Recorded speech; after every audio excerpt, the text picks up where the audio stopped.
It is unfortunately official that Nigeria Super Eagles will not be playing at the 2026 FIFA World Cup after losing to DR Congo on penalties in the final of the Africa playoffs.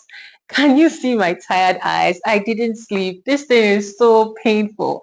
Anyway, here is the major reason why I feel Nigeria's qualifying campaign went the way it did, and that is the over dependence on Victor Osimhen. I know he is gold, but you cannot center a whole team around one player. Victor Osimhen played the first half, and even though the Super Eagles were not fantastic, it was so obvious in the second half after Victor Osimhen didn't come out due to injury, and the whole team simply collapsed. It was such an abysmal display. But this match aside, looking back at the whole qualifying campaign, the Super Eagles lost valuable points in the matches that Victor Osimhen didn't play.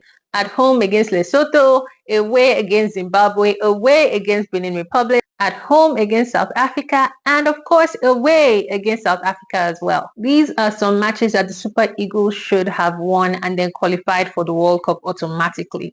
And this is no disrespect to any of the teams in that group. My husband posted this stat and it is just blowing my mind. Oh my God, especially as the Super Eagles had 5 different coaches in those 6 years. That tells you a lot. And my biggest concern is that some of these players might never get the chance to play at a World Cup.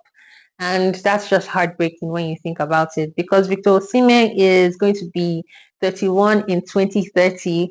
Ademola Lookman will be like 32. Gosh, there are so many players in this team that I would say probably deserve to play at the World Cup but might never get that opportunity, because 4 years is a long time in football. You never know what could happen. Victor Osimhen, for instance, is sadly injury prone, and you never know what state his body will be in those 4 years. But then it is what it is, right? The Super Eagles are not going to the World Cup. But then the Africa Cup of Nations begins in a month, basically. So fingers crossed on that, right?